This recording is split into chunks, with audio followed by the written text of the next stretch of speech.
자, 이번 시간은 교재 57페이지 개업 공인중개사 등의 결격 사유 중요합니다. 별표 3개 하시고요. 시험에 반드시 한 문제는 출제가 됩니다. 자, 그러면 먼저 시험에 반드시 출제된다. 개업 공인중개사 등 개공 등의 결격 사유입니다.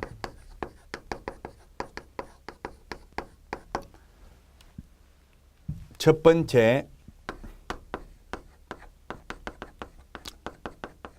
12가지가 있는데 먼저 미성년자가 있는데 미성년자에서 벗어날 수 있는 길은 유일한 방법이 나이를 먹는 길밖에 없습니다. 나이를 먹는 길밖에 없다. 법정 대리인의 동의를 받아도, 즉 부모 동의 받아도 미성년자는 중개보조원으로 취직할 수 없습니다. 민법에서는 법정 대리인의 동의를 받으면 단독으로 유효한 법률행위 할 수 있습니다. 쉽게 말하면 부모 동의 받으면 24시간 편의점에 알바는 할 수 있지만 부모 동의 받아도 중개사무소의 보조원으로 근무할 수는 없습니다. 따라서 미성년자는 자격을 취득할 수는 있지만 소속 공인중개사로 취직을 하거나 개업을 하는 것은 불가능합니다. 성년이 될 때까지. 따라서 여기에서 벗어날 수 있는 유일한 길은 나이를 먹는 길밖에 없습니다. 자, 두 번째는 금치산자,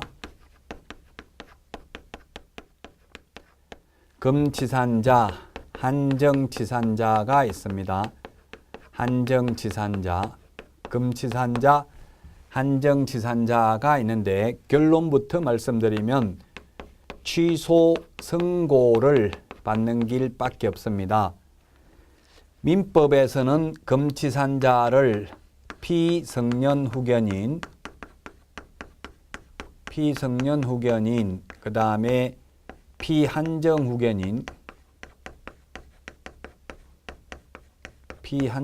후견인이라고 합니다. 즉 금치산자는 재산을 관리하는 것을 완전히 금지하는 자, 한정치산자는 한정적으로 재산을 관리하는 것을 금지하는 자입니다. 법원으로부터 선고받아야 됩니다. 따라서 선고 요건은 우리 시험에 나오지 않는데 심신이 상실된 자고요. 한정치산자는 심신이 박약한 자입니다. 정신이 오락가락하는 치매 환자는 한정치산 선고 요건이 되고요. 금치산자는 완전히 심신이 상실된 자가 되겠습니다. 우리 시험에는 그 요건이 나오는 것이 아니라 결격 사유에서 벗어나는 것은 취소 선고고 결격 사유가 되는 것은 금치산 선고, 한정치산 선고 받아야 결격 사유에 해당이 된다. 자, 그 다음에 세 번째는 파산 선고 받은 경우에는 복권 결정이 있어야 벗어납니다. 복권 결정이 되어야만 벗어난다. 쉽게 말하면 빚잔치를 한 경우를 말합니다. 빚잔치, 즉 파산 선고를 받으면 복권이 되어야지 시험에 파산 채무를 모두 변제 완료하고 법원에 복권 신청하면 결격 사유에서 벗어난다 X입니다. 신청만 해가지고 되는 게 아니라 복권 결정이 있어야 결격 사유에서 벗어납니다. 자, 다음은 네 번째, 금고 이상의 형을 선고받고 그 집행이 종료되거나 집행을 받지 아니하기로 확정된 후 3년 미경과자가 되겠습니다. 3년 미경과자. 3년입니다. 우리 시험에 3년, 5년 시험에 많이 출제가 됩니다. 자, 그래서 첫 번째는 집행 종료가 있습니다. 집행 종료가 있는데 집행 종료에는 두 가지가 있습니다. 첫 번째, 만기 석방되어도 3년 지나야 되고요. 그 다음에 가석방인 경우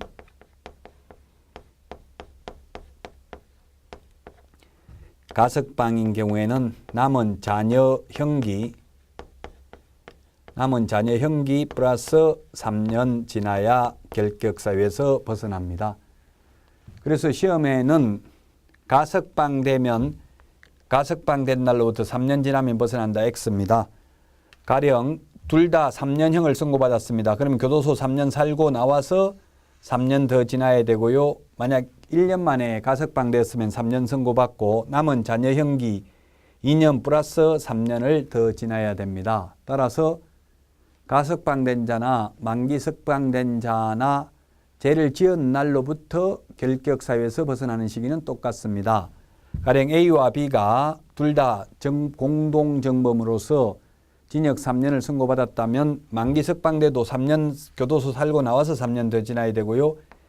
1년 만에 가석방되어도 남은 자녀 형기 플러스 2년 지나야 됩니다. 가석방 요건은 우리 시험에 나오지 않습니다. 가석방이라는 말은 가짜 석방이죠. 완전한 석방이 아니고 모범수의 경우 형기의 3분의 1 이상이 지나면 가석방이 되는데 가석방된 날로부터 3년이 아니라 자녀 형기 경과 후 3년 지나야 결격 사유에서 벗어납니다. 자, 그 다음에 두 번째는 집행면제가 있습니다. 집행면제. 집행이 면제되어도 3년 지나야 되는데 집행면제에는 첫 번째 특별사면이 있습니다. 특별사면. 그 다음에 두 번째 법률변경. 그 다음에 세 번째 형의 시효 완성. 형의 시효 완성 모두 3년 지나야 결격 사유에서 벗어납니다. 3년 지나야 됩니다.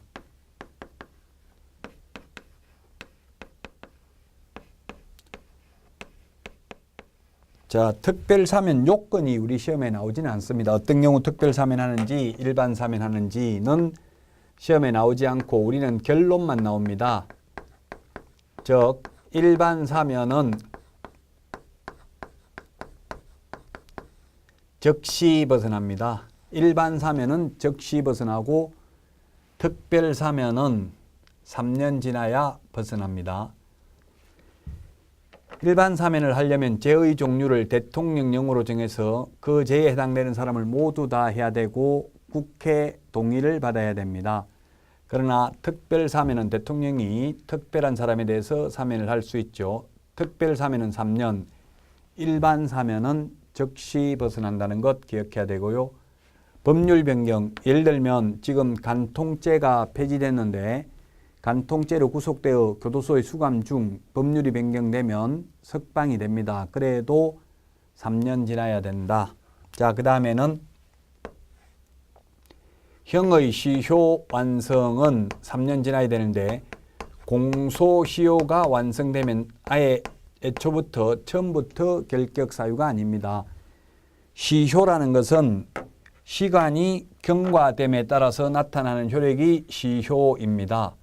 형의 시효라는 것은 확정 판결 받고 나서 시간이 경과된 경우를 말하고 공소시효라는 것은 확정 판결 받기 전에 시간이 경과된 경우를 말합니다. 공소시효가 완성되면 우리가 만약에 형법을 위반했다 하더라도 잡혀도 처벌받지 않죠. 그래서 결격 사유가 아니고요. 확정 판결을 받고 시간이 경과되어서 형의 시효가 완성된 경우에는 3년 지나야 됩니다. 확정 판결을 받고 시간이 경과된 경우고 공소시효는 재판에 회부하기 전에 시간이 경과되면 이제 적발되어도 처벌받지 않기 때문에 결격 사유가 아니다. 자, 그 다음에 다섯 번째 금고 이상의 집행유예 기간에 있는 자입니다. 집행유예 기간에 있는 자입니다. 금고 이상의 집행유예입니다. 금고 이상. 자, 금고 이상이라고 하면 사형, 징역, 금고를 말합니다. 집행유예는 유예 기간 중에 결격 사유인데 선고유예나 기소유예는 결격 사유에 해당되지 않습니다. 선고유예나 기소유예는 결격 사유에 해당되지 않는다. 결론부터 말하면. 자, 그러면 기소유예라는 것은 뭐냐 하면 검사가 재판에 회부하지 않고 검사선에서 마무리 짓는 것을 기소유예라고 합니다. 죄가 있기는 있지만 재판에 회부를 하지 않기 때문에 결격 사유 아니고요. 선고유예는 재판에 회부를 했는데 판사가 형법 제60조에 보면 나와 있죠. 그 선고를 유예한 경우 1년 이하의 징역이나 금고형에 해당되는 자에 대해서 자격정지 이상의 전과가 없는 초범인 경우 선고를 유예할 수 있는데 선고 유예되면 2년이 지나면 면소되는 것으로 봅니다. 따라서 이 둘은 결격 사유에 해당되지 않고요. 집행유예는 유예 기간 동안 결격 사유에 해당되는데 집행유예는 3년 이하의 형법에 보면 3년 이하의 징역이나 금고형에 해당되는 자에 대해서 1년에서 5년간 집행을 유예할 수 있습니다. 그래서 만약에 피고는 공인중개사법 제48조 위반으로 징역 3년에 처한다. 그러나 깊이 뉘우치고 있고 그동안 사회에 공헌한 점을 감안하여 그 집행을 5년간 유예한다. 만약에 이렇게 하면은 유예 기간인 5년 동안 결격 사유에 해당됩니다. 만약 5년 안에 1년짜리 죄를 지었으면 옛날에 받았던 3년하고 새로 지은 죄 1년 해서 4년 수감이 됩니다. 교도소 살아야 됩니다.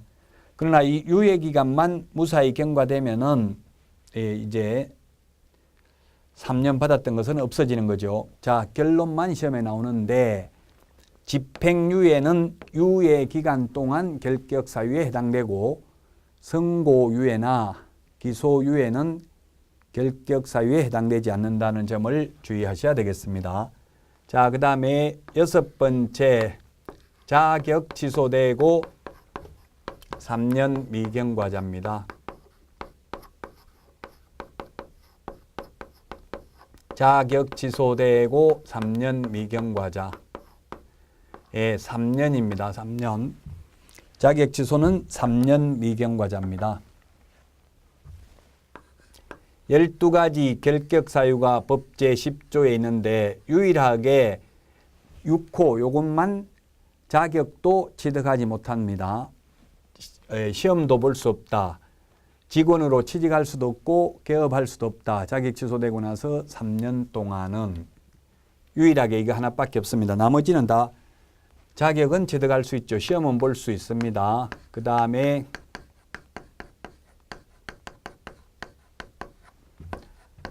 자격정지 기간 중에 있는 자입니다. 자격정지는 소속 공인중개사에 대해서 6월의 범위 안에서 자격을 정지할 수 있습니다. 뒤에 가면 나옵니다만은 이렇게 자격정지 기간 중에는 그만두더라도 다른 데 가서 취직할 수 없습니다.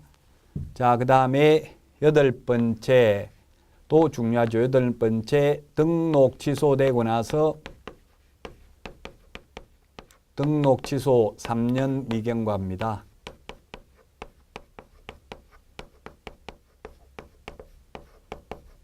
등록 취소되고 나서 3년 미경과자인데 여기에는 예외가 3개가 있습니다. 예외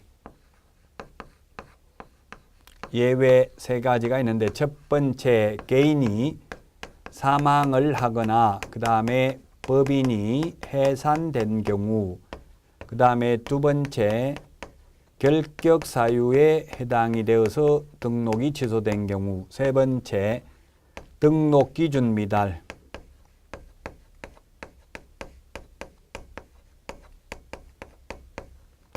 이 3개는 등록 취소되고 나서 3년 지나야 된다는 규정을 적용받지 않습니다.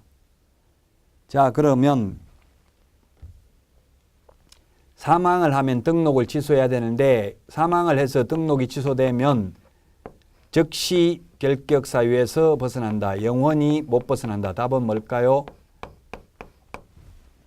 네, 답은 영원히 벗어날 수 없습니다.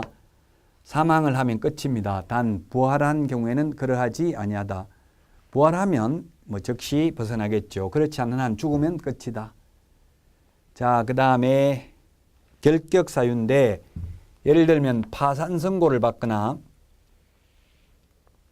또는 금치산 선고, 한정치산 선고를 받으면 등록을 취소해야 됩니다. 결격 사유이기 때문에.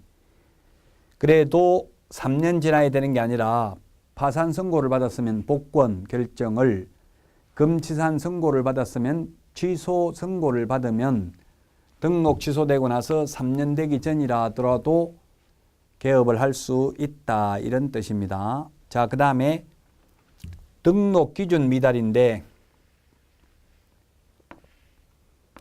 법인의 등록 기준이 특히 중요하다고 했죠. 그래서 가령 예를 들어서 법인이 대표자는 공인중개사이어야 하며 대표자를 제외한 임원 또는 사원의 3분의 1 이상이 공인중개사이어야 합니다.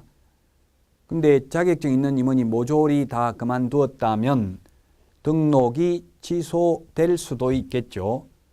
만약에 모두 그만두어서 등록이 취소되었다면 3년 지나지 않았다 하더라도 다시 자격증 있는 임원을 3분의 1 이상을 확보하면 언제든지 등록할 수 있다는 뜻입니다.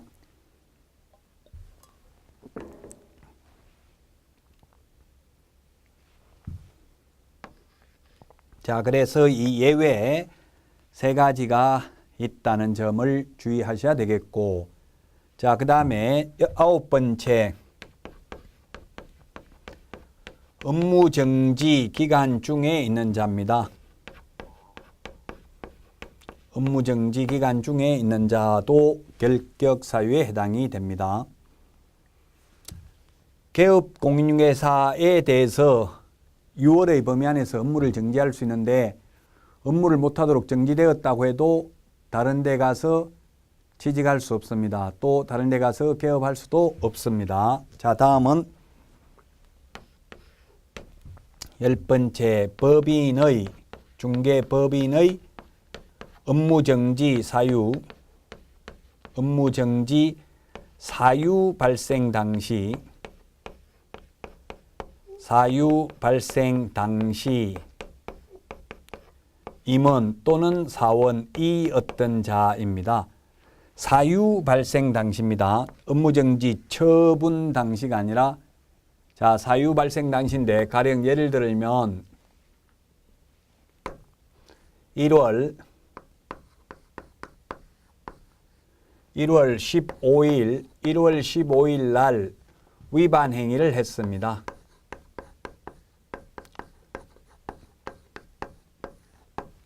업무정지에 해당되는 위반 행위를 했고요. 가령 2월 15일 날 A라는 임원이 선임되었습니다.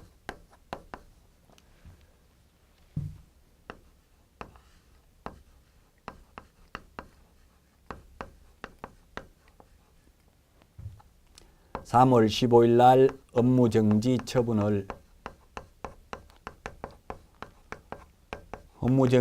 처분을 받았습니다.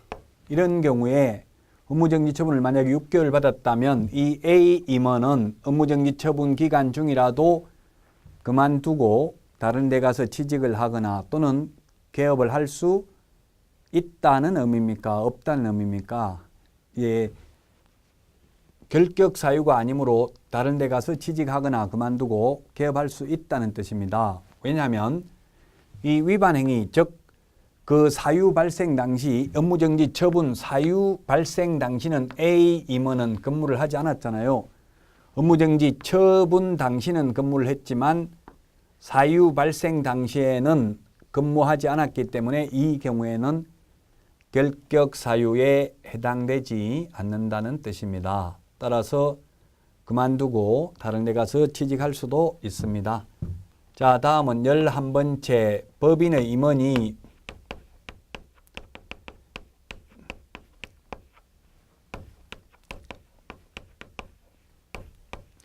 1호에서 11호 어느 하나에 해당되는 경우 결격 사유에 해당됩니다. 단 2월 이내에 2개월 이내에 그 사유를 해소하면 등록을 취소하지는 않고요. 사유 해소를 하지 않는 경우에는 절대적 취소, 반드시 등록을 취소하여야 합니다.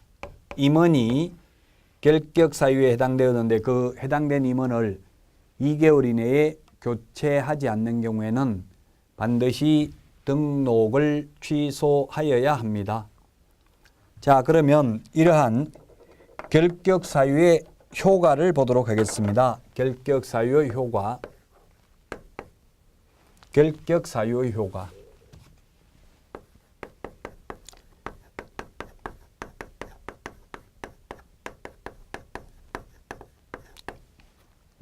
결격 사유 효과를 보면 첫 번째,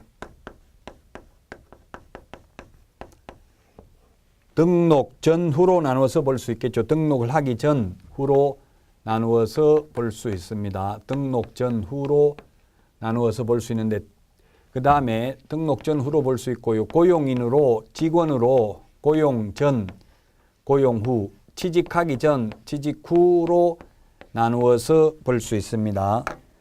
자, 먼저 등록 전이라면 개업하기 전이라면 등록 불가입니다. 등록할 수 없습니다. 이미 등록이 되어 있다면 절대적 취소, 반드시 등록을 취소해야 되는 사유입니다. 등록을 반드시 취소하여야 한다. 자, 아까 임원이 결격 사유에 해당되면 2개월 이내에 그 사유를 해소하지 않는 경우 절대적 취소 사유라고 했죠. 그 다음에 고용 전 후로 나누어 볼 수 있는데 고용 전이면 고용 불가입니다. 고용하면 안 됩니다. 고용 불가. 이미 고용이 되어 있다면 고용관계 종료 사유입니다. 고용관계 종료 사유다. 그래서 고용인이 결격 사유에 해당되었는데 2개월 이내에 그 사유를 해소하지 않는 경우 2개월 내에 사유를 해소하지 않는 경우 업무정지 사유입니다. 업무정지. 임원 또는 사원이 결격 사유에 해당되었으면 2개월 이내에 그 사유 해소 안 하면 절대적 취소, 임원의 경우, 고용인, 일반 소속공인회사나 중개보조원의 경우 2개월 이내에 그 사유를 해소하지 않는 경우에는 업무정지 사유에 해당된다는 점을 주의하셔야 되겠습니다. 2개월 이내입니다. 자, 여기까지 개업 공인중개사 등의 결격 사유에 대해서 살펴봤습니다. 자, 그러면 문제 62페이지 문제를 살펴보도록 하겠습니다. 62페이지 문제를 보면 등록할 수 없는 자는 이렇게 되어 있는데 등록할 수 없는 자는 즉 결국은 결격 사유에 해당되는 자는 이걸 물은 거죠. 62페이지 1번을 보면 한정치산 선고를 받지 아니한 사실상 한정치산 상태에 있는 자, 금치산, 한정치산 선고를 받아야 결격 사유에 해당되고 여기에서 벗어나려면 취소 선고를 받아야 벗어난다. 따라서 사실상 금치산, 한정치산 상태에 있다 하더라도 한정치산, 금치산 선고를 받지 않았다면 결격 사유가 아니므로 등록할 수 있고요. 이번에 파산 선고를 받았다 하더라도 복권 결정이 있다면 결격 사유가 아니므로 개업할 수 있습니다. 자, 그 다음에 3번 등록 취소, 자격 취소 모두 3년 경과되었으면 결격 사유에서 벗어나죠. 금고 이상 형을 선고받고 그 집행이 종료되거나 집행을 받지 아니하기로 확정된 후 3년 미경과자도 결격 사유에 해당되고 이 법에 의한 벌금, 이 법에 하나를 빠졌네요. 우리 결격 사유 하나가 빠졌는데 이 법에 의한 벌금 제가 12가지인데 11가지만 적었는데요. 이 순서가 바뀌었네. 12번하고 11번하고 순서가 바뀌었는데 이 법에 의해서 300만 원 이상 300만 원 이상 벌금을 선고받은 경우에도 3년간 결격 사유에 해당됩니다. 3년짜리가 결격 사유 4가지 있어요. 이 법이면 중개사법입니다. 도로교통법 위반으로 벌금 선고받아도 결격 사유가 아니고 300만 원 이상 벌금 받아야 결격 사유입니다. 이 법 위반으로 3년 동안. 예, 그래서 3년이라는 말이 결격 사유에 3번 나옵니다. 금고 이상 형을 선고받고 그 집행이 종료되거나 집행을 받지 아니하기로 확정된 후 3년 미경과자, 그 다음에 자격 취소되고 3년 미경과자, 등록 취소되고 3년 미경과자, 이 법에 의한 300만 원 이상 벌금 선고받고 3년 미경과자 결격 사유가 되겠습니다. 따라서 3번은 3년이 지났기 때문에 결격 사유에서 벗어났고요. 4번은 도로교통법 위반으로 벌금을 받아도 결격 사유가 아니라고 했죠. 이 법 위반으로 300만 원 이상 벌금을 선고받아야 결격 사유입니다. 5번 금고 이상의 집행유예를 받고 그 유예 기간에 있는 자는 결격 사유이므로 등록할 수 없다. 나머지는 다 결격 사유가 아니므로 등록할 수 있습니다. 자, 다음은 63페이지 고용인에 대해서 살펴보도록 하겠습니다. 고용인. 고용인은 직원입니다. 직원. 고용인은 직원인데 고용인에 대해서도 시험에 한 문제가 반드시 출제가 됩니다. 사람 인자가 붙으면 직원이고 고용자는 놈자자가 붙으면 사장입니다. 시험에 반드시 출제된다. 고용인, 사람 인자가 붙으면 직원, 고용자, 놈자자가 붙으면 사장입니다. 자, 그래서 고용인에는 2가지 형태가 있습니다. 고용인에는 자격증을 따가지고 취직을 하면 소속 공인중개사, 자격증 없이 취직을 하면 중개보조원이라고 합니다. 이 소속 공인중개사와 중개보조원을 합해서 고용인이라고 합니다. 우리 첫 시간에 용어의 정의를 할 때 소속 공인중개사는 개업 공인중개사에 고용된 공인중개사로서 중개 업무를 하거나 또는 개업공개사의 중개 업무를 보조하는 자를 소속공인중개사라고 했고, 중개보조원은 공인중개사가 아닌 자로서 개업공인중개사에 소속되어 현장 안내 및 일반 서무 등 단순한 업무를 보조하는 자를 말합니다. 물론 소속공인중개사는 법인의 임원 또는 사원으로서 공인중개사인 자를 포함합니다. 그래서 자격증 있는 임원은 소속공인중개사, 자격증 없는 임원은 중개보조원이 된다는 이야기입니다. 자, 중개 업무가 무엇인지 우리 법에는 규정이 없는데 국토부 유권해석에 의하면 중개 업무란 계약서 작성, 그 다음에 확인설명서 작성, 그 다음에 확인설명서 작성, 이런 것들이 중개 업무이다. 따라서 계약서 작성 등은 소속공인중개사는 할 수 있지만 중개보조원은 할 수 없다. 예, 둘 다 보조할 수 있는 점은 똑같다고 했죠. 둘 다 보조할 수 있다. 그 외에도 사실은 차이점이 많이 있기는 합니다. 계약서를 작성했으면은 서명 및 날인해야 되죠. 소속공인중개사는 당해 업무를 수행했으면 서명 및 날인할 의무가 있고, 중개보조원은 서명 및 날인할 의무는 없습니다. 의무는 없지만 중개보조원이 개업공개사와 함께 서명 및 날인을 해도 법에 위반되는 것은 아닙니다. 자, 날인하려면 아무 도장이나 찍는 게 아니라 미리 이 도장을 계약서에 찍겠습니다 하고 인장 등록을 해야 됩니다. 소속공개사는 중개보조원은 인장 등록할 의무가 없습니다. 자, 그 다음에 이번 시간에 나옵니다만은 둘 다 고용신고 업무 개시 전에 해야 되고요. 그 다음에 고용관계 종료 신고, 줄여서 해고 신고라고 하겠습니다. 해고라는 말은 법에는 없습니다. 중립적인 단어인 고용관계 종료라고 하는데 고용관계 종료 신고는 10일 이내에, 고용신고는 업무 개시 전에 해야 됩니다. 이거 외에도 차이점 같은 점이 많죠. 둘 다 결격 사유에 해당되면 안 됩니다. 앞으로 차이점이 나오면 또 말씀드리도록 하고 이게 어쨌든 고용인이다. 자, 그러면 64페이지를 보면 고용신고입니다. 고용신고는 업무 개시 전에 해야 됩니다.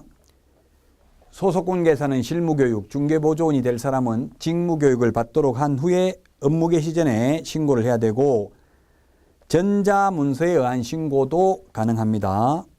전자문서가 가능하다. 예, 고용신고를 전자문서에 의해서 할 수 있습니다.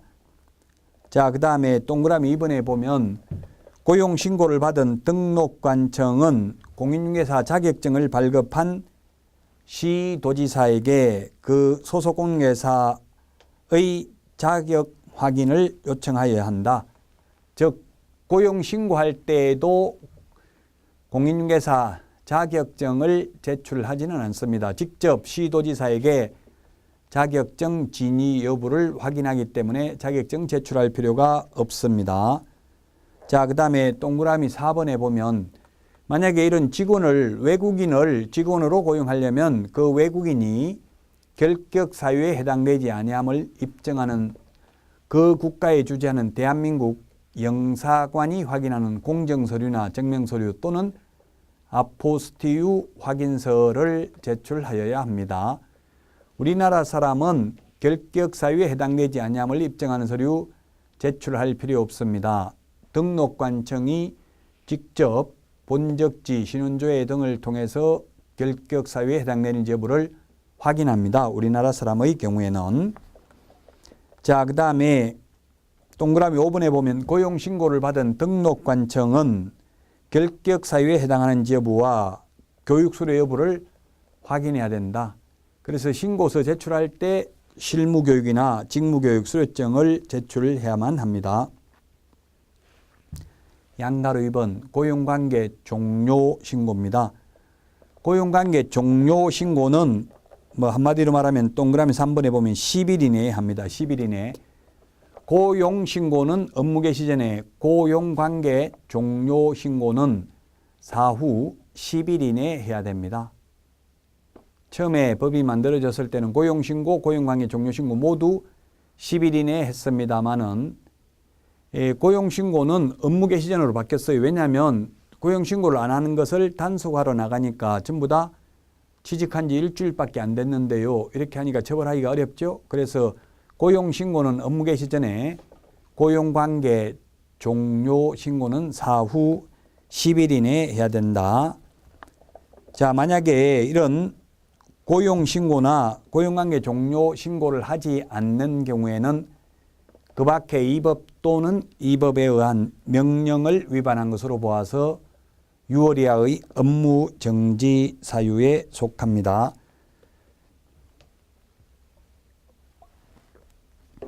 다음은 65페이지에 보면은 메뉴의 표에 보면 소속공개사와 중개보조원의 같은 점, 차이점 칠판에 적어놨죠. 자격증 있고 없고의 차이가 있고 중개업무 할 수 있고 없고 그 다음에 보조할 수 있는 점은 소속공개사나 개업공개사나 모두 똑같다. 소속공개사는 그 업무를 수행했으면 서명 및 날인해야 되지만 중개보조원은 서명 및 날인 의무는 없고 서명 및 날인을 개업공개사와 함께 하더라도 법 위반은 아니다. 그 다음에 소속공개사는 인장등록해야 되고 보조원은 인장등록 의무 없고 둘 다 고용신고, 고용관계 종료신고 해야 되는 건 똑같다. 고용신고 업무 개시 전에 고용관계 종료신고는 사후 10일 이내에 해야 된다. 자, 그 다음에 65페이지 밑에 4번에 보니까 고용인의 업무상 행위와 책임입니다. 양가로 1번 손해배상 민사 책임이 있고 66페이지 양가로 2번 형사 책임, 67페이지 3번 행정상 책임이 있습니다. 자, 먼저 민사 책임에 대해서 살펴보겠습니다. 만약에 이 고용인의 잘못으로 인하여 의뢰인이 1억 원의 재산상 손해를 입었다면 의뢰인은 이 고용인에게 손해배상 청구를 할 수도 있고 사장인 개업공인중개사에게 청구할 수도 있습니다. 현업에서는 고용인을 주로 실장 또는 부장 이런 식으로 부르죠. 자, 그러면 법 15조 2항의 소속공개사 또는 보조원의 업무상 행위는 그를 고용한 개업공인중개사의 행위로 본다라는 규정이 있습니다. 그렇다고 해서 직원이 잘못했는데 그 책임이 사장에게만 있다는 뜻은 아닙니다. 두 사람에게 다 있습니다. 직원이 잘못하면 사장하고 직원 공동 책임이고요. 사장이 잘못했을 때에는 사장에게만 책임이 있습니다. 만약에 사장이 직원을 대신해서 손해배상을 했다면 직원에게 구상권을 행사할 수 있습니다. 구상권이라는 말 민법상 용어입니다. 인터넷에 검색해 보시면 되고요. 무슨 말이냐면 직원 너가 갚아야 될 돈을 사장이 내가 갚았으니 내가 갚은 돈을 돌려달라고 요구하는 것을 구상권이라고 하고, 따라서 직원하고 사장과의 관계를 부진정 연대 채무관계에 있다라고 합니다. 부진정 연대 채무도 민법 용어입니다. 그냥 쉽게 설명하면 진정으로 연대보정을 서지는 않았지만 사실상 연대보정 쓴 것과 동일한 책임을 부담한다는 뜻입니다. 자, 그래서 고용자 책임을 보면 즉 직원이 잘못했을 때 사장이 민사 책임도 있고 행정상 책임도 있고 형사 책임도 있습니다. 물론 잘못한 직원 즉 고용인에게 이 세 가지 책임 다 있습니다. 다만 사장에게도 이 세 가지 책임을 부담시키고 있다는 뜻이고, 민사 행정상 책임은 무과실 책임이고요. 형사 책임은 과실 책임입니다. 자, 그러면 무과실 책임, 과실 책임 뭐가 더 무거울까요? 답은 무과실 책임이 무겁습니다. 직원이 잘못해서 손해를 입혔다면 사장은 자기의 과실이 없어도 책임을 져야 된다는 뜻이고, 과실 책임은 사장에게도 과실이 있는 경우에만 책임이 있다는 뜻입니다. 다시 한번 말씀드리지만 직원이 잘못했을 때는 이 세 가지 책임 직원에게도 있고 사장에게도 있다. 그러나 사장이 잘못했을 때는 사장이 개업공개사죠. 개업공개사에게만 책임이 있다. 자, 형사 책임이 66페이지 양가로 2번에 있는데 양벌 규정이라고 돼 있죠. 양벌 규정이란 직원이 잘못했는데 그 직원만 처벌하는 게 아니라 사장도 처벌한다. 양쪽을 다 벌하는 것을 양벌 규정이라고 합니다. 즉 법 50조에 규정되어 있는데 소속공인중개사 또는 중개보조원의 업무상행위가 법 제48조 즉 3년 이하의 징역이나 3천만 원 이하의 벌금 또는 49조 1년 이하의 징역이나 1천만 원 이하의 벌금에 해당되는 위반행위를 한 때에는, 즉 행정형벌에 해당되는 위반행위를 한 때에는 그 행위자를 벌하는 외에 그 개업공개사에 대해서도 해당 조에 규정된 벌금형을 과한다. 벌금형 내모하시고, 즉 직원 잘못으로 사장이 절대로 징역을 가는 일은 없고요. 벌금만 받습니다. 그 벌금도 해당 조에 규정된 벌금형입니다. 따라서 직원이 잘못해서 1,000만 원 벌금 받았으면 사장도 똑같은 액수의 1,000만 원을 받는 게 아니라 1,000만 원 이하이기 때문에 직원이 1,000만 원 받아도 사장은 100만 원 벌금을 선고받을 수도 있습니다. 다만이라고 되어 있는데 우리 그 동그라미 1번 다만 개업공인중개사가 그 위반 행위를 방지하기 위하여 상당한 주의와 감독을 게을리하지 아니한 경우에는 그러하지 아니하다. 즉 과실이 없으면 양벌 규정에 의해서 처벌받지 않는다. 자, 설령 과실이 있어서 벌금을 받더라도 동그라미 2번에 이게 뭐냐 하면은 이 법에 위반해서 300만 원 이상 벌금 받으면 3년간 결격 사유라고 했는데 직원 잘못으로 사장이 벌금을 받아도 판례는 이 법에 의한 벌금은 아닌 것으로 해석해야 된다.